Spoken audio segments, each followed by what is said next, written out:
네, 안녕하세요. 염승환 인사입니다. 자, 오늘 2025년 9월 9일 시장 함께 읽기 시작하겠습니다. 사실 오늘 제가 또 여기 지방에 좀 내려갈 일이 있어가지고 장 끝나기 전에 좀 가야 돼서 미리 좀 찍습니다. 현재 이제 2시 정도 됐고요. 그래서 아마 오늘 증시가 급등하고 있죠. 그래서 잘 끝날 것 같고, 사실 이제 9월하고 8월은 조금 이제 지지부진할 거라고 좀 봤는데, 시장은 하락과 상승 반복하다가 지금 분위기는 위를 열 분위기예요. 지금 딱 분위기만 봐도. 근데 그 이유 중에 하나가 이제 양도차익과세 대주주, 그걸 아마 50억으로 이제 다시 올리는, 그러니까 기존대로죠. 정부가 아마 그렇게 수용을 하지 않냐, 이런 얘기가 좀 도는 것 같아요. 이게 진짜인지 모르는데, 그게 이제 이거 해결되면 이제 어쨌든 뭐 큰 악재는 없는 거죠. 그래서 일단 증시가 어제부터 좀 긍정적, 오늘 뭐 증권주 오르는 게 그 이유 때문이죠. 그래서 시장은 9월에 열어버릴 수도 있어요. 뭐 열면 좋죠. 좋은데 어쨌든 시장은 그 9월달 상당히 좀 긍정적인 부분으로 가고 있고, 미국도 마찬가지고요. 그리고 이제 근본적인 원인은 금리 인하에 있다, 이렇게 생각하시면 되겠습니다. 그래서 오늘 시장 상황은 조금 이따 좀 말씀을 해드리고, 오늘 미국 증시 말씀드리고, 그 다음에 이제 그 네비우스라는 AI 인프라 기업인 마이크로소프트랑 대규모 계약 맺었고, 또 엔비디아가 목표 주가 하향됐어요. 그래도 주가 올랐습니다. 그리고 요 내용이 되게 좋더라고요. 다시 비상하는 항공기. 여기서 좀 우리나라랑은 별 상관없어요. 사실은 크게 아주 큰 연결고는 없는데, 미국 주식 하시는 분들은, 그래서 사실 우리가 좀 투자 아이디어 관점에서 뭐 한국 미국 가릴 필요는 전혀 없습니다. 기회가 된다면 미국을 하셔도 좋은데, 뭐 이렇게 공부는 해봐야죠. 근데 항공기 산업도 되게 좋을 거야. 그러니까 항공기 제작하는 산업 있죠. 그게 좋을 것 같고, 그 다음에 카타르의 서막 LNG 얘기입니다. 그래서 이거 조선주가 왜 좋을 수밖에 없는지, 그러니까 LNG 인프라 관련주가 좋을 수밖에 없는 이유고, 최진영 연구원님하고 이진희 연구원님이 쓰셨고, 고장난, 요거는 내일 할게요. 제가 지금 오늘은 좀 시간이 없어가지고, 이 두 개는, 바이오는 내일 할게요. 자, 그리고 이제 인플레이션에서 살아남기, 왜냐면 비행기 시간이 있어가지고 다 할 수는 없고, 일단 오늘 소개해드릴 거만 좀 소개해드리고요. 자, 인플레이션에서 살아남기 음식료, 연료라 베트남, 요거는 이제 이지바이오 얘기고, 부동산 정책 조금 더 이제 리뷰한 건데, 핵심은 이게 제가 봤을 때는 시멘트죠. 괜찮을 것 같습니다. 그리고 바닥 딛고 성장궤도 안짜, 건설기계, 휴메딕스, ENF 테크놀로지, 테스 AD 테크놀로지 기업 분석 보고서고요. 현대중공업, 하이로코리아, 포스코인터, 삼성바이오로직스까지 한번 설명을 해드리겠습니다. 일단 이제 미국 증시는 오늘 3대 지수 모두 다 이렇게 강세 보였고, 특히 오늘 반도체 좋았고요. 금리는 계속 떨어집니다. 그러니까 금리가 떨어지니 기술주가 좋을 수밖에 없죠. 그래서 미국 증시는 금리 인하 기대감, 프랑스는 정치 리스크가 좀 완화되면서 미국이 또 금리 낮추잖아요. 그러면서 국채 금리가 좀 떨어졌어요. 그리고 시티증권은 엔비디아 목표 주가를 하향 조정했습니다. 그래서 미국은 월요일 날 일단 시장은 아주 좋게 출발을 했고, 특히 금리가 많이 떨어지고 있습니다. 4.05% 10년물이. 그래서 한때 4.5에서 지금 계속 떨어지고 있어요.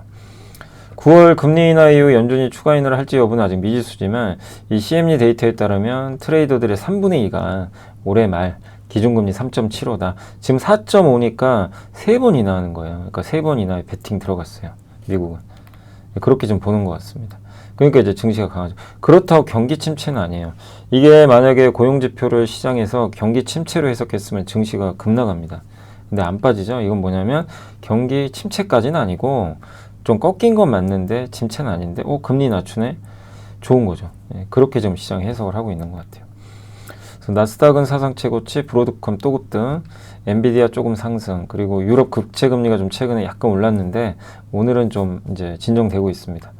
또 고용지표 뭐 이런 부정적인 뭐 쪽으로 나왔지만, 트럼프의 감세 법안으로 세금 감면 혜택이 있고, 기업과 소비자가 소비 여력이 충분히 있다.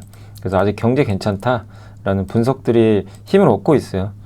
그래서 증시가 좋고, 이제 수요일날 생산자, 목요일날 소비자 물가지수 발표했는데, 여기서 튀면은 좀 증시 안 좋지만 그런 것만 아니라면 긍정적인 흐름 이어질 것 같습니다. 그리고 네비우스는 약간 이제 코어웨이브 같은 회사예요. 어떤 회사는 코어웨이브가 엔비디아에서 GPU 팔아받다가 빌려주죠.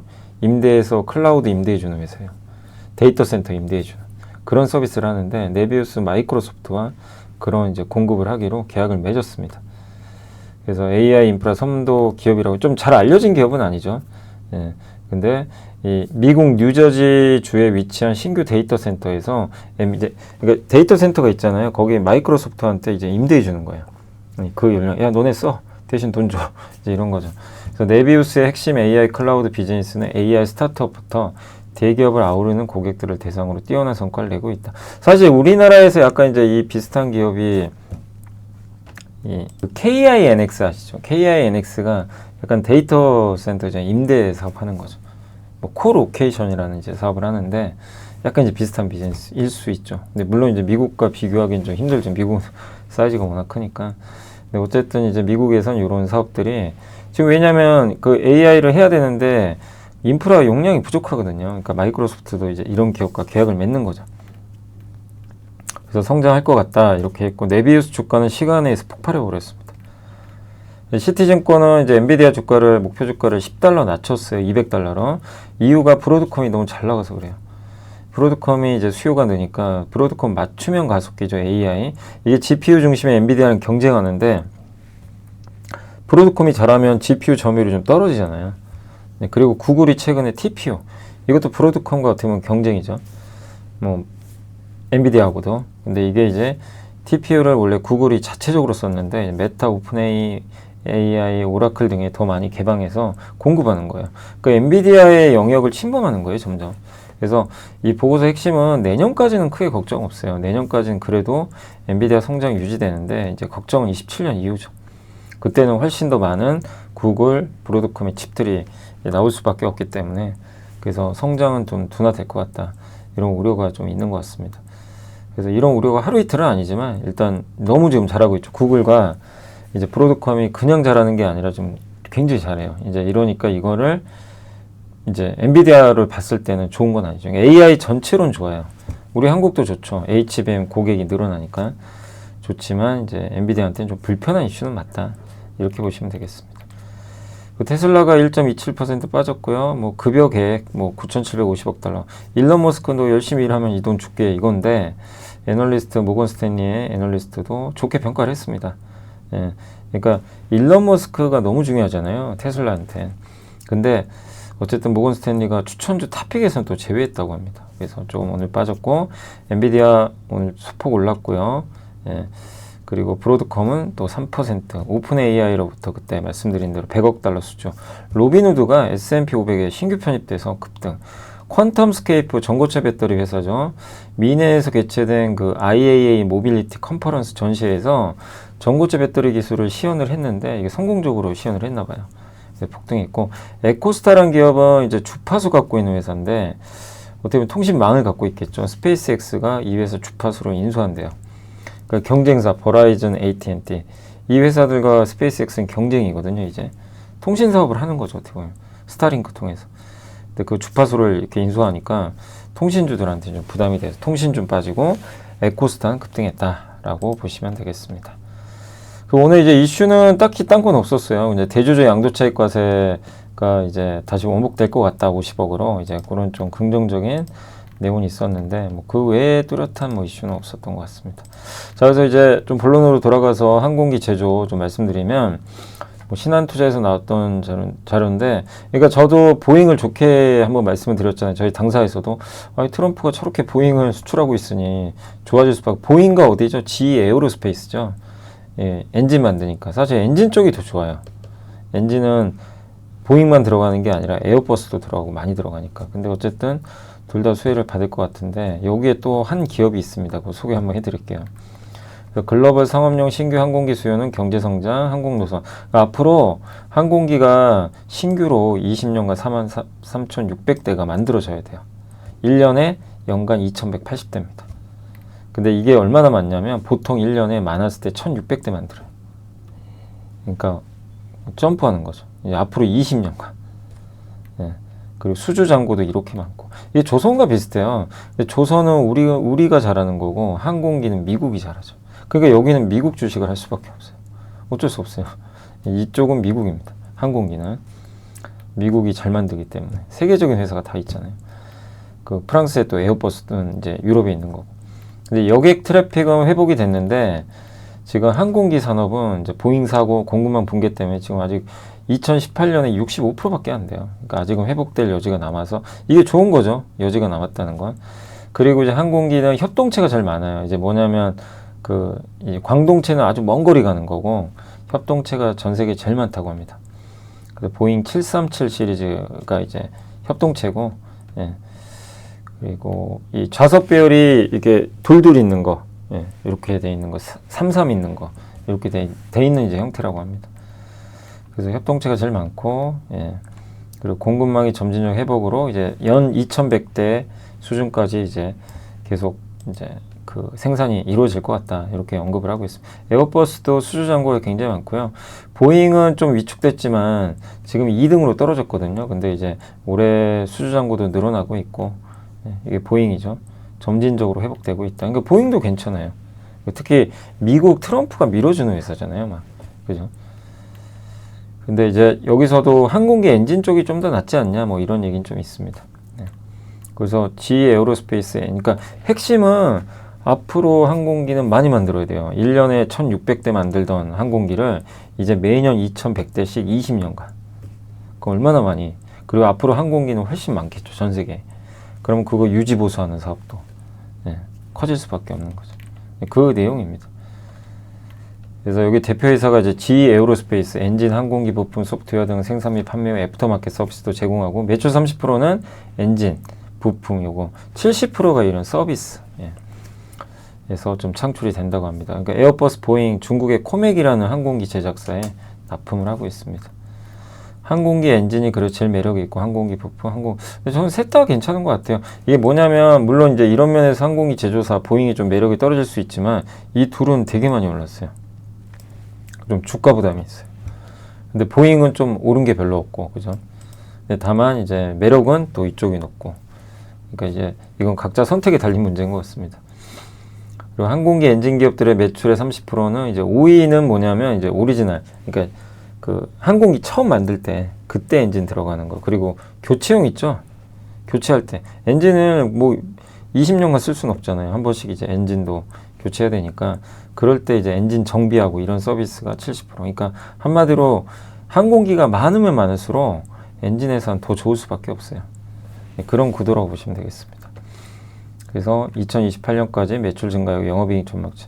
그래서 저는 보잉, GE 에어로스페이스도 중장기로 꾸준히 좋지 않을까 이렇게 보고 있고, 마치 우리나라 조선산업이 독과점하면서 미국 열리면서 가는 것처럼 항공기 산업도 미국엔 정말 중요한 산업이고, 민간 항공입니다.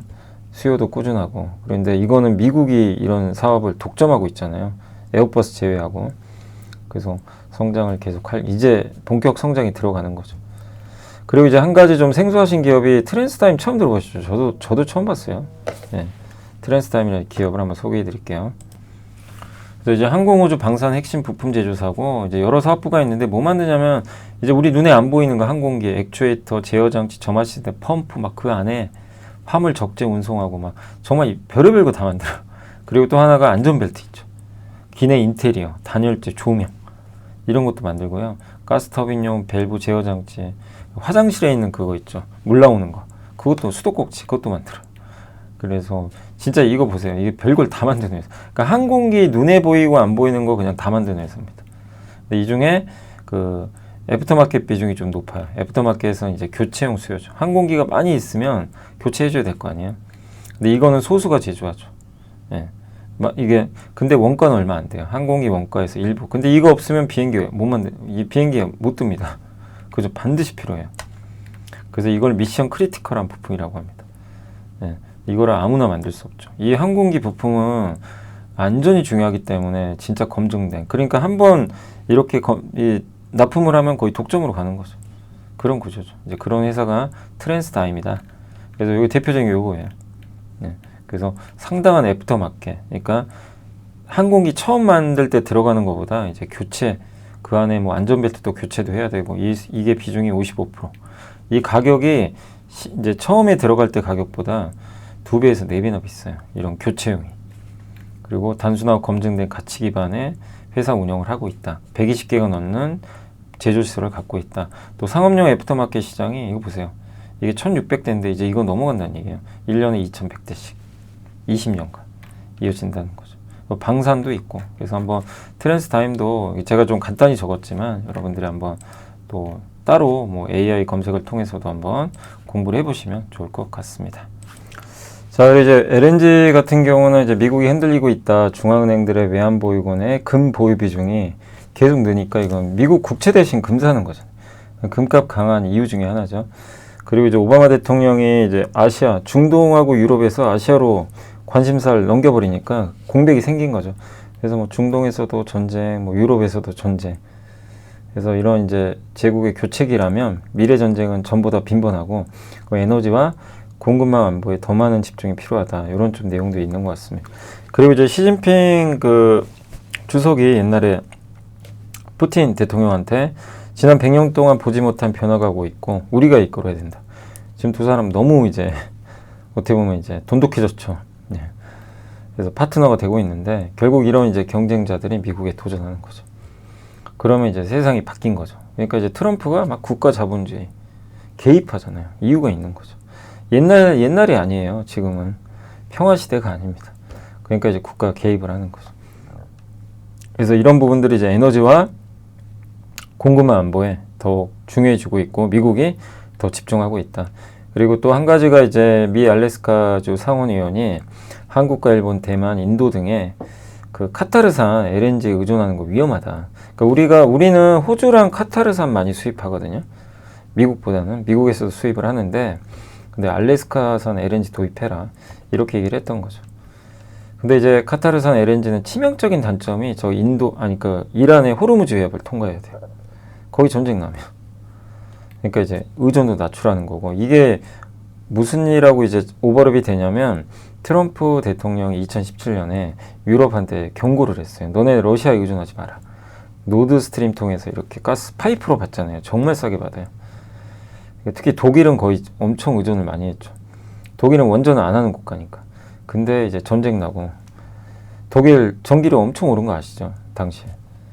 경고가 맞았던 거예요, 실제로. 그러니까 세상에 무슨 일이 발생할지 몰라요. 그러니까 우리나라뿐만 아니라 아시아 국가들이 카타르에 너무 의존하면 혹시 여기서 뭔 일 터지면 난리가 나는 거죠. 그래서 탈카타르 해라. 그럼 미국에서 받으라는 얘기죠. 결국엔 자기네 거 사. 이제 이거죠. 이런 얘기고 그래서 이제 앞으로 터미널 미국에서 터미널 많이 짓고 있잖아요. 그러니까 이거는 뭐 여러분도 다 아시는 어느 정도 이거 딱 듣는 순간 아 맞아 조선주가 괜히 강한 게 아니야 막 이런 아마 생각하실 거예요. 저도 이제 강연회 때도 했던 얘기 중에 하나고 네, 미국 LNG 수출이 앞으로 많아질 거고 네, 그럼 당연히 이제 우리나라 조선주나 기자재 뭐 많이 있죠. 피팅 이런 게 좋을 수밖에 없죠. 이제 우리가 이제 한번 상상을 해보면 근데 이제 여기에는 카타르까지 대입을 하는 거죠. 카타르 때문에라도 더 미국산을 늘려야 된다. 이런 이야기라고 보시면 되겠습니다. 아니면 호주산을 늘리든가. 그래도 호주 쪽에서 오는 거는 큰 문제 없잖아요. 그래서 호주 하면 또 거기 호주 가스전 인수하는 회사가 거기 포스코 인터죠. LNG. 그러니까 이제 너무 중동 의존도를 줄여라. 이제 이런 얘기고 미국산 써라. 그 중에 핵심은 알래스카. 근데 알래스카는 너무 비싸요. 예. 그렇지만 이제 안보 목적에서 이제 하란 얘기죠. 그래서 일본은 하기로 했고 대만도 지금 투자 의향서를 체결했는데 이게 성사되면 공급의 30%가 대만으로 향하게 된대요. 이 알래스카 쪽에서. 그러니까 알래스카도 아마 우리나라도 하게 될 가능성은 저는 높다고 생각을 합니다. 근데 우리나라가 지금 미국산 LNG 비중이 요 정도, 여기가 다 미국산 비중이 10% 안쪽이죠. 그러니까 이건 늘리란 얘기고 그 알래스카를 통해 가면 장점이 일주일 만에 가요. 바다 통해서. 근데 휴스턴 여기가 이제 가스가 있으니까 3주 걸려요. 이거 감안해도 여기가 더 싸요. 비용은 쌉니다. 운송비 제외하더라도 훨씬 싸요. 그래도 안보 목적이 있는 거죠. 안보 목적에는 돈이 중요하진 않아요. 또 미국과의 관계도 있기 때문에 저걸 할 가능성은 좀 높다고 보고 있습니다. 그리고 유럽은 이제 앞으로 러시아 에너지 수입 전면 금지 초안 공개했습니다. 저게 이제 되면 러시아 이제 가스는 아예 수입을 안 하는 거고요. 19%를 아직 러시아에 의존하고 있어요. 이러면 미국산 LNG를 쓰겠죠. 이미 미국산 LNG 쓰기로 7,500억 달러 투자하기로 합의를 했죠. 그러면 카타르산, 러시아산 다 대체하는 거죠. EU 전체 LNG 수입 중에 12%는 또 카타르산. 그러니까 10이랑 여기 몇 퍼센트죠? 19. 그럼 30%가 요 카타르랑 러시아 쪽이니까 이걸 대체한다면 미국 수요가 폭발하는 거죠. 근데 이거 이거 운송하려면 누가 합니까? 배로. 한국 조선사가 만들어줘야죠. 중국 배 쓸 수 없잖아요. 미국에서 가는 건데. 그죠? 조선조가, 근데 요즘에 아주 조선 기자재도 난리가 났어요. 그렇게, 여러분 기억하시죠? 한 몇 주 전에 제가 기억나요. 아니, 대형 조선사 이렇게 잘 가는데 왜 기자재 안 가냐고. 제가 질문 받은 게 아직도 기억나요. KPF. 그때도 뭐 있었죠? 예, 삼용엠텍. 맞아요. 예, 몇 개 있었어요. 뭐, 한국가본도 있었고, 태광. 왜 이렇게 안 가요? 막 이런 질문들 많았는데, 뭐, 맞아, 동방성기도 있었고. 근데 뭐, 아니, 요즘에 아주 그냥 불을, 정말, 마치 안 간 거 화풀이 하듯이 폭발하는 것 같습니다. 그러니까 참 주식 투자 어렵죠. 그런 거 생각하면. 아니, 가는 건 알겠는데 왜 안 가지? 이제 이런 의문에서 시작해서, 안 가니까, 에이, 내가 잘못 봤나, 그래 손절할 수도 있어요. 그런 분들은 되게 막 지금 후회하실 거고, 버티신 분들은 너무 기분 좋고, 결국 가는구나. 예, 내가 잘 선택했구나. 막 이런 생각 드실 거고.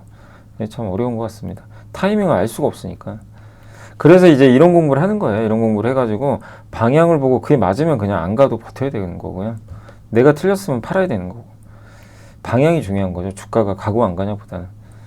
근데 이제 이걸 읽으면 이제 조선주가 끝났다고 볼 수는 없죠. 주가가 많이 오른 건 사실이지만 여전히 뭐 더 많은 기회가 오지 않겠냐 이렇게 보고 있습니다. 그래서 공급과의 우려도 커지고 있지만 LNG 운반선이 워낙 많이 이제 이게 발주가 됐으니까 그래도 이렇게 수요가 많아요. 그리고 중국 선박 쓸 수는 없고, 예, LNG 수출은 계속 해야 되고 환경 규제까지 있잖아요. 연료를 LNG로 써야 돼요. 이런 그 산업까지 열리니까. 그래서 타픽은 현대중공업 유지하셨지만 LNG 전반에 대한, 그러니까 LNG 밸류체인을 계속 긍정적으로 바라봐야 될 것 같습니다. 지식이 복리로 쌓이는 투자 정보, 믿음 가는 투자 정보 파트너 투원투게더 오픈. 투원투게더란 LS증권에서 제공하는 서비스로 투자자들에게 다양한 정보를 빠르고 정확하게 전달하고 모든 투자자의 성공 투자를 함께 하기 위한 투자 정보 컨텐츠 서비스입니다. 투원투게더는 투원 HTS, 투원 MTS, 사용하는 매체 어디에서나 접속이 가능합니다. 투원투게더 어떤 컨텐츠를 제공할까요? 해외 이슈는 미국 시장 마감 시황, 해외 수급, 해외 증시 일정, 해외 뉴스 등 주식시장 흐름 파악을 위한 해외 시황과 이슈들을 알려드립니다. 시장 읽기는 주요 뉴스 요약, 뉴스 해설, 뉴스 연계 종목 등 주요 뉴스에 대한 빠른 요약과 관련 이슈에 대한 정보를 알려드립니다. 종목 톡톡은 수급 특징주에 대한 분석과 투자 아이디어, 실적 속보 등 종목에 대한 다양한 정보를 알려드립니다. 보고서장은 리서치센터에서 발행하는 보고서, 모닝미팅, 공시, 그리고 증권사별 종목에 대한 요약 정보를 알려드립니다. 주식 배우기는 함께 배우기, 투자 상식 등 투자자들이 알아야 할 전문 지식과 투자 칼럼 및 자료에 대한 정보를 알려드립니다. 투원투게더와 함께 성공 투자를 만들어 보세요. 자, 음식료는 인플레이션에 살아남기 결국은 힘들어요. 우리나라도 외식업 힘들고 내식도 힘들어요. 미국도. 가격을 낮춰서 소비해요. 가성비. 모두 부진해요. 그나마 어디가 좋냐면 그 B2B 식자재. 그 단체급식에 납품하는 거 있잖아요. 여기. 프레시, 뭐 제가 이거는 증권사 여기 보고서에는 안 나온 기업들인데 제가 그냥 생각하기로는 CJ 프레시웨이나 현대 그린푸드죠. 여기가 좀 좋은 것 같고 다른 쪽은 딱히 지금 좋은 상황은 아닌 것 같아요. 아니면 수출 많이 하는 삼양식품, 해외 수출 많이 하는 기업들. 그만큼 음식료도 좀 만만치 않은데 그 안에서 이제 이런 기업들만 좀 괜찮은 편인 것 같고요. 그 다음에 미국 7월 국가별 돼지고기 수출이 23.9만 톤으로 전년비 0.9% 감소를 했어요. 네, 근데 베트남은 폭발을 했습니다. 아니, 베트남 수출이요, 1985톤으로 전년 대비 710%예요. 그 다음에 6월 있죠. 6월에는 795% 증가. 그러니까 6월 1200톤, 7월에 1900톤. 6월 대비 7월이 59.3% 증가. 그냥 이렇게 폭발하고 있죠, 갑자기. 왜 그럴까요? 일단 아프리카 돼지열병이 좀 있었고 그러다 보니까 이제 거기서 베트남 같은 경우도 생산이 좀 부족했겠죠. 그리고 관세 협상 있잖아요. 거기서 농축수산물 개방하기로 했거든요. 그러니까 그러니까 미국 축산물이 들어가기 시작하는 거예요. 지정학적 요인이 이걸 만들어낸 거죠. 그러니까 베트남의 연간 돼지고기 소비량이 300만 톤인데 이게 어느 정도 숫자냐면은 미국이 전 세계에 수출하는 그 수출량하고 똑같아요. 이게 무시할 수 없는 시장이죠. 그럼 여기에 축산의 사료 만드는 미국 회사를 인수한 이지바이오, 데브니시라는 회사를 인수한 이지바이오 수혜를 받겠죠. 그래서 이거를 이 유진투자의 허준석 연구님이 계속 밀어붙이시고 계세요. 근데 뭐 저는 그 전략 맞다고 생각합니다. 이지바이오가 이제 미국에 지금 진출한 회사잖아요. 주가도 저평가돼 있고 그래서 꾸준히 관심은 좀 필요할 것 같고요. 그 다음에 이제 건설 쪽은 이제 어제도 건설 그 관련된 거 다 저희 그 투원투게더에도 그 건설 쪽 관련된 거 그 어제 나왔던 거 다 정리해서 한번 저희가 올려드렸습니다. 아, 잠깐만요. 저희 여기 보시면 이제 여기 그 부동산 정책 관련해서 이거 좀 정리해놨거든요. 저희가 좀 더 보기 쉽게 카드 뉴스로 이렇게 어제 한번 어제 제가 설명해드린 내용들이에요. 이게 애널리스트들 주요 코멘트들 다 이렇게 달아가지고 뭐 NH도 있고 저희 당사도 있고 네, 그 내용들인데 근데 이제 오늘 제가 보여드리는 거는 이제 뭐냐면 그 저희 LS증권의 김세련 연구원님이 좀 쓰신 자료입니다. 부동산 정책. 그러니까 상반기 건설주 랠리 있었지만 안전 이슈 관련 과징금 법제 앞두고 발표된 이 부동산 공급 정책이 섹터의 상승을 만들기 좀 어렵다. 그리고 과징금 법제화 이게 좀 있어요. 이게 일단 발표가 돼야 돼요. 좀 불확실성이 있어서 대형 건설사는 지금 오르기가 만만치가 않습니다. 네. 그래서 약간 이제 막힌 거죠, 위가. 수도권 공급 부족에는 공감해서 어쨌든 이제 정책 목표는 인허가가 아니라 착공. 그래서 공급은 늘어요. 근데 이 공급을 주도하는 건 정부가 주도하는 거죠. 그 중소건설사가 수혜를 받는 거죠. 1990년대 일기 신도시가 이제 조성됐는데 30년 넘겨서 이제 재건축해야 되거든요, 사실. 사업이 잘 진행이 안 됩니다. 용적률 상향이라든가 이런 거 통해서 추진 속도를 좀 높일 가능성은 있다. 이렇게 보고 있는 것 같고요. 그리고 주민 제한 방식 통해 정비 사업을 유도해서 좀 빠른 속도로 재건축하게 하겠다. 이렇게 좀 보고 있는 것 같습니다. 특히 일기 신도시가 이게 30년 됐기 때문에 하긴 해야 되는데 늦어지고 있잖아요. 근데 그거를 일기 신도시 재건축을 핵심으로 이번 정책이 좀 보고 있는 것 같아요. 그래서 보면 이게 일기 신도시가 일산, 중동 90년대 초반에 한 거죠. 평촌, 삼본, 이때 분당 이렇게 해서 아주 공급을 이제 폭발시켜 버렸죠, 당시에. 순식간에 짧은 기간 동안 엄청난 아파트를 만들어 버린 거예요. 그때 아마 아파트 가격이 떨어진 걸로 저도 알고 있습니다. 그랬다가 지금 노후화돼서 이제는 공급이 안 되니까 그래서 요거를 이제 정비 사업해서 하겠다라는 이제 정부 정책도 있는 것 같아요. 탑픽은 일단 현대건설이고 대형사 중에서는 왜냐면 원전 쪽이 좋아서 그런 거고 관심 종목은 한일시멘트랑 서부T&D. 서부T&D는 호텔로 보시면 되고요. 여기서 이제 한일시멘트, 뭐 저는 개인적으로 이제 아세아시멘트도 좋게 보지만 보고서에는 한일시멘트, 시멘트 전반적으로 괜찮다고 봅니다. 남북경협 수혜도 있을 수 있고 테마로 거기에다가 지금 일단 공급을 늘리니까 지금 시멘트 가격은 올랐고 유연탄 원재료 가격은 떨어졌어요. 그건 좋죠. 근데 마지막 퍼즐이 뭐예요? 물량이 증가를 안 해요. 시멘트. 왜? 건설 경기가 안 좋으니까. 착공을 안 하니까. 근데 여기서 이제 착공을 하니까 이게 이제 물량이 늘게 되겠죠. 그래서 이 정부의 이번 공급 대책과 금리나 기조 따른 사익 간접 자본 투자 집행도 고려하면 시멘트 출하량 올라갈 것 같다. 이런 내용입니다. 판가는 이렇게 올랐어요. 시멘트부터. 근데 인허가 착공이 이렇게 안 좋아요. 그럼 여기서 더 떨어질까요? 아니죠. 정부가 이제 위로 올리겠다는 거예요. 지금 이게 보세요. 10년 만에 최저치입니다. 그럼 우리는 투자할 때 뭘 봐야 돼요? 여기서 더 빠질 걸 봐야 될까요? 이제 오를 걸 봐야 될까요? 오르는 걸 봐야죠. 정부 정책도 그 방향이니까. 그럼 시멘트한테는 우호적이지 않나. 그래서 저는 시멘트도 좀 편한 업종이에요. 이렇게 워낙 또 저평가들이 많이 돼 있어서 그래서 한번 이제 그런 관점에서 볼만 하고요. 건설기계도 내년을 되게 좋게 보는 것 같아요. 이미 턴어라운드 시작됐고 특히 북미가 좀 안 좋은데 북미도 내년부터는 좀 좋아질 걸로 좀 보고 있는 것 같습니다. 그래서 두산마켓은 조금 시간은 걸려요. 그리고 건설기계 3사의 내년 사업 부분은 이제 일단 괜찮을 것 같다. 이런 내용이고 그다음 HD 현대인프라코는 건설기계만 하는 게 아니라 엔진을 갖고 있죠. 발전용 방사. 이 중에 핵심은 발전용입니다. 이 발전용의 엔진이 뭐냐면 데이터 센터의 비상발전기 있죠. 디젤 같은 거. 그 엔진 만드는 회사예요. GNC 에너지 아시죠? 최근에 많이 이제 전자공시로 소개해드렸는데 데이터 센터 비상발전기 막 수주했다고 공시가 여러 번 됐잖아요. 이제 그런데 들어가는 그 발전기를 만드는 회사가 GNC 에너지고 거기 들어가는 엔진은 인프라코어가 만들어요. 그런 엔진들을. 그래서 미국에도 유명한 회사들이 있죠. 예. 제네랄 홀딩스 같은. 예. 그러니까 이제 이게 그러니까 데이터 센터랑 연결이 돼요. 그러니까 현대 인프라코어가 데이터 센터랑 연결이 돼 있는 거죠. 그 내용입니다. 수익성이 또 좋아요. 이 제품은. 네, 좋기 때문에 괜찮고 현대건설기계, 현대인프라코어 또 합병하니까 이 수혜는 이제 건설기계가 가져가죠. 현대건설기계. 이 회사는 이제 없어지고 현대건설기계랑 합병.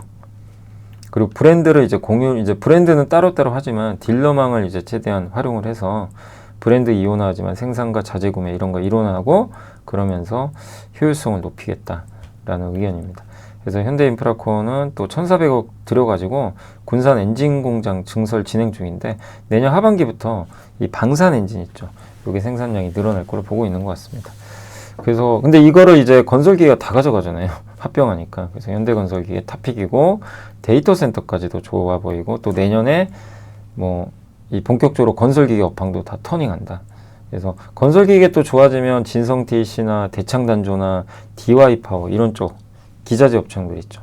이쪽도 좋을 수 있고 또 발전용 엔진이 좋아지면 GNC 에너지 이렇게 연결이 되는 그러니까 이렇게 좀 연결까지 해보시면 더 좋을 것 같습니다.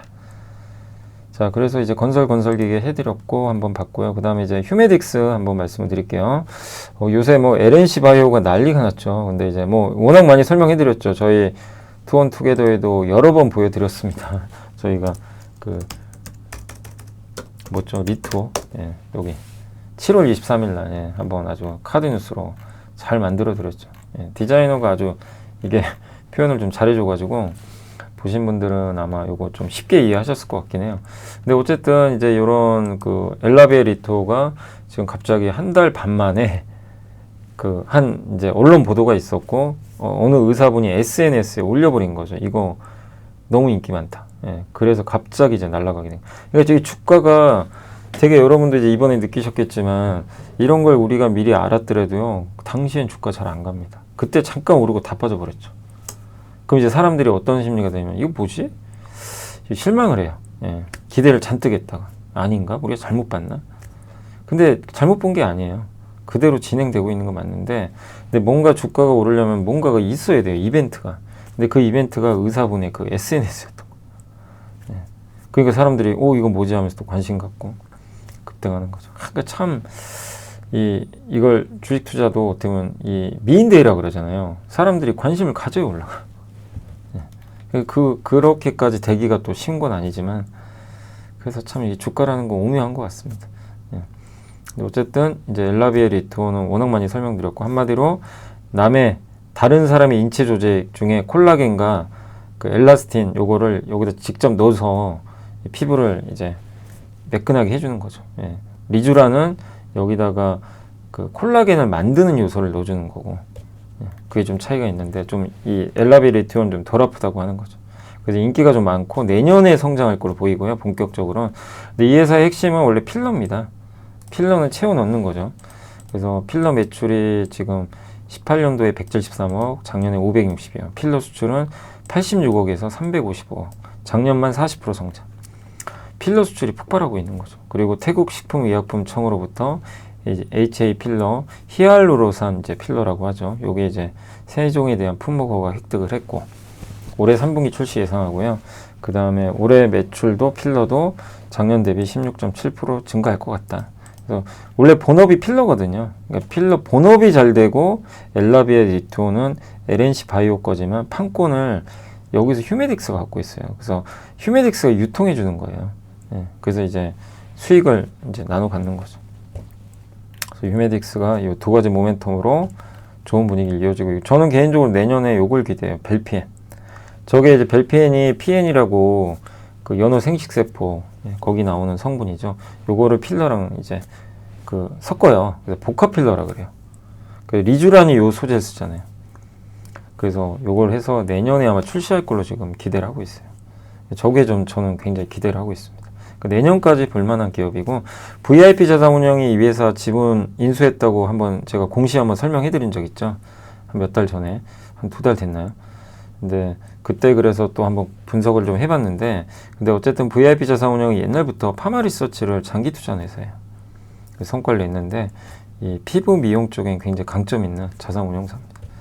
이번에 휴메딕스도 지분 투자를 했는데 단기 투자는 아니지 않을까, 저는 이렇게 생각을 하고 있습니다.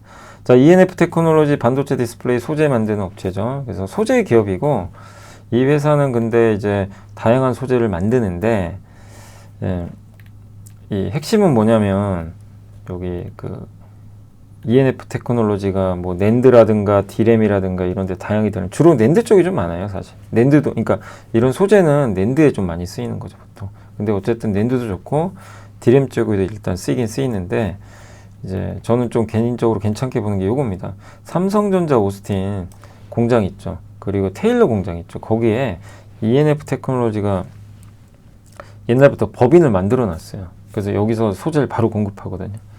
훨씬 유리하죠. 근데 이게 테일러 공장이 가동을 안 하니까 고객은 없죠. 가동 지연되고 이러니까 손실이 어떻게 됩니까? 운영은 해야 되니까 손실이 계속 잡히는 거예요. 105억에서 156억. 근데 내년부터 이게 본격적으로 가동 들어가면 저 손실이, 적자가 이제 없어지겠죠. 그럼 실적 훨씬 좋아지겠죠. 네. 그 이번에 또 애플 수주도 따냈죠. 오스틴 공장이. 여기에 소재 또 들어갈 거고. 여기 있죠. 오스틴 공장은 아이폰 초광각 이미지 센서 수주. 그래서 가동률 올라갈 것 같다. 테일러 공장은 테슬라형 수주. 이게 ENF에 직접 수혜를 주는 거고, 이 회사랑 비슷한 회사가 어디죠? 코미코. 코미코도 이 텍사스에 공장이 있죠. 법인이. 거기서 코팅 서비스를 해주는 거죠. 예. 근데 주가는 PER 7.2배밖에 안 되니까 저평가되어 있는 거죠. 또 HBM용 식각 소재도 있고 되게 다양한 소재들을 많이 만드는데 이게 내년하고 내후년의 실적에도 반영된다. 그래서 저는 개인적으로 ENF 테크놀로지도 긍정적으로 보고 있고요. 코미코랑 좀 같이 가지 않을까 이렇게 보고 있고, VIP 자산운용이 이 회사도 지분을 인수했습니다. 저번에 5% 이상. 자, 그리고 이제 테스 한번 말씀드리면 4분기가 시작되면 늦다. 증착 장비입니다. 증착 장비 뭐냐면 요게 웨이퍼가 있으면 여기 있죠. 여기 녹색 있죠. 요게 어떤 소재예요. 그러니까 이게 그 증착 소재인데 저 막을 입혀야 돼요. 옷 입히는 장비예요, 한마디로. 저 녹색을 입혀야 될 텐데 손으로 입힐 수 없잖아요. 장비로 입히는 거예요.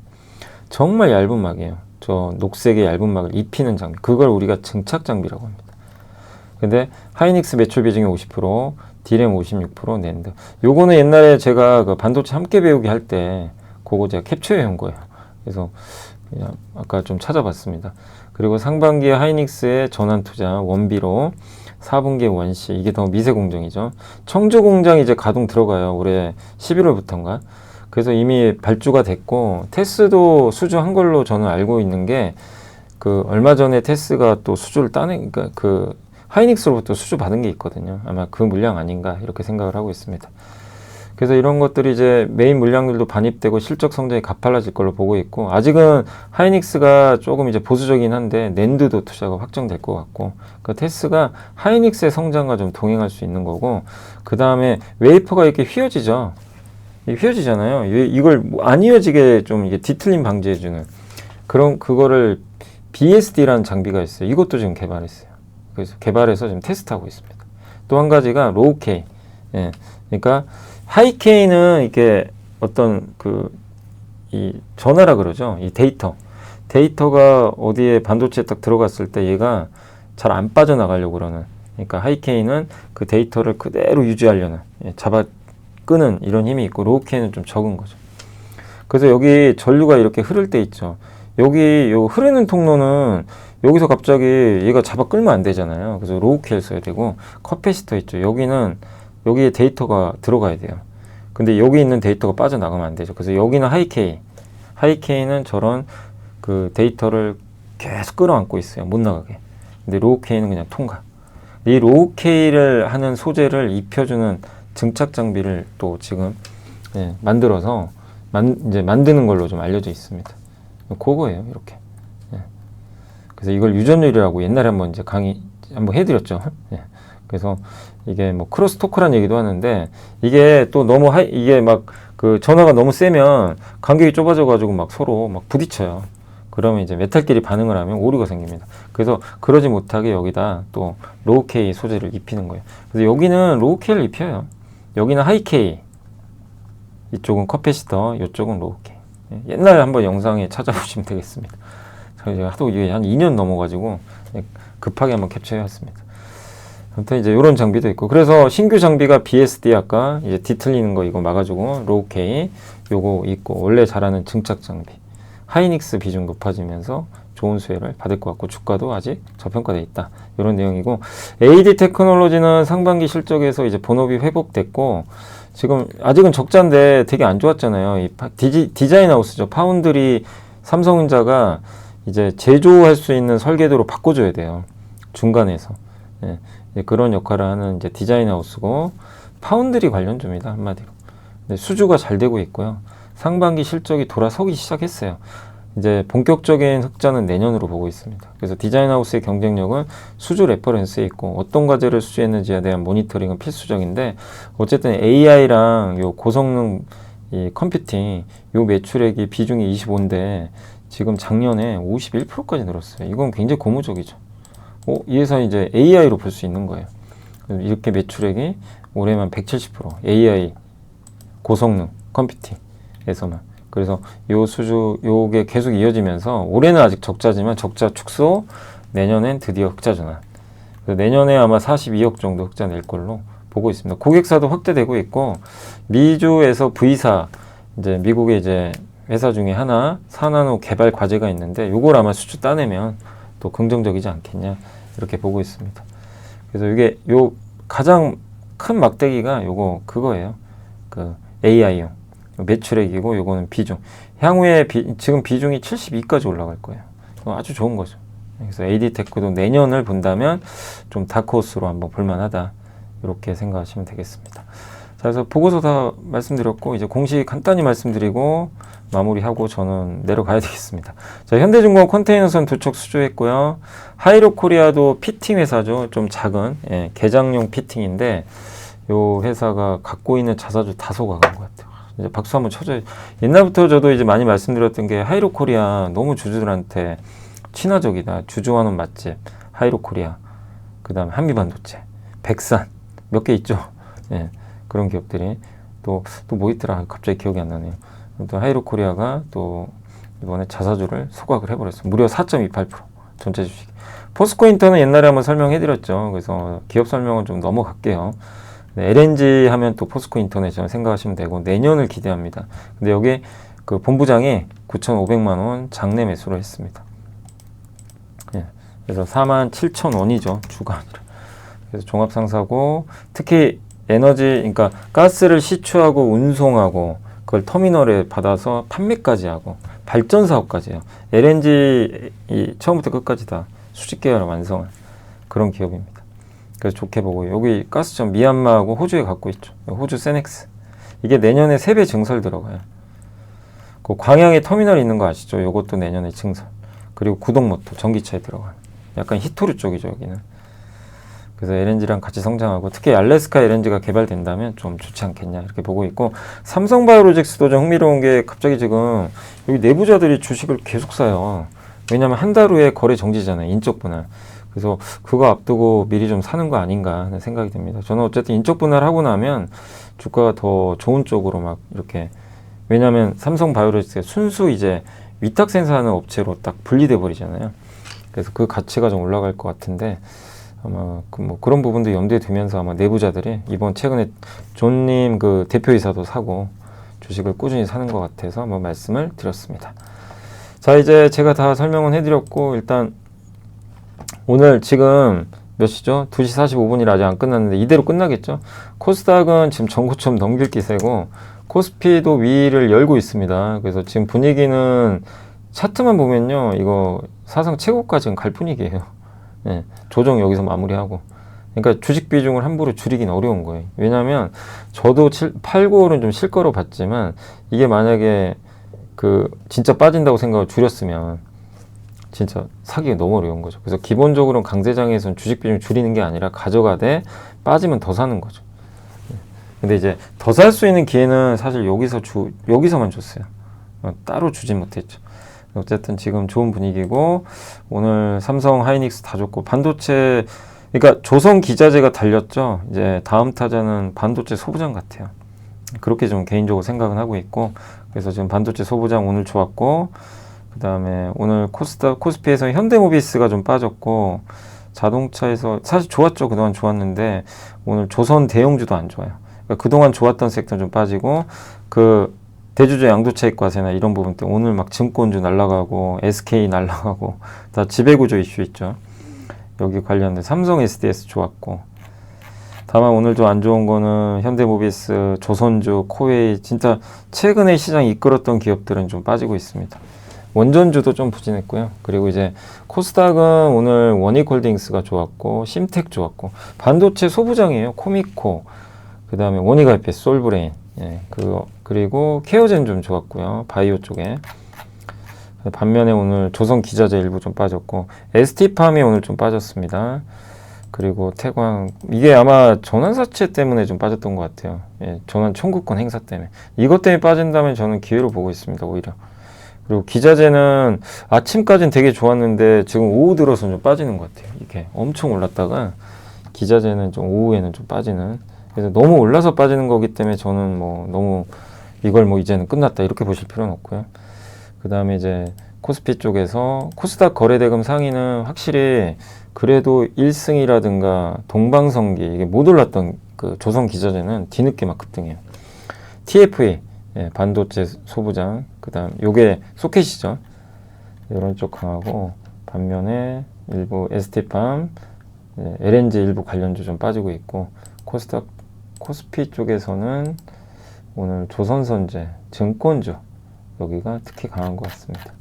그 다음에 SK 오션플랜트도 최근에 엄청 올랐죠. 막 올랐다가 그러니까 좀 뭐 세진도 마찬가지고 많이 오른 거는 오늘 좀 빠지는 한마디로 주도주 좀 쉬고요.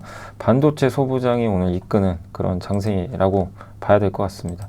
그 섹터 쪽으로는 오늘 증권주 CXL 반도체 소부장 여기 보시면 다 그쪽이죠. 그 다음 중소형 철강 중소형 주들 좀 강하고 예, 로봇주도 일부 강합니다. 반면에 조선주 대형 조선주 통신주 예, 또 일부 바이오주 건설주 조금 약한 모습인 것 같습니다. 그래서 이렇게 좀 정리를 해드리고 아무튼 이제 오늘 시장은 여기서 좀 마무리하겠습니다. 그리고 이제 아까 바이오 좀 한두 개 못한 건 내일 좀 설명드릴게요. 내일은 라이브 합니다. 그래서 오늘 좀 다 마무리 못하고 와서 좀 죄송하고요. 내일 또 아침에 내일 오전 10시 10분에 라이브로 찾아뵙겠습니다. 마무리 잘 하시고요. 시장이 괜찮습니다. 예, 반도체 소부장이 좀 약간 좀 분위기가 살아나는 모습인 것 같습니다. 감사합니다.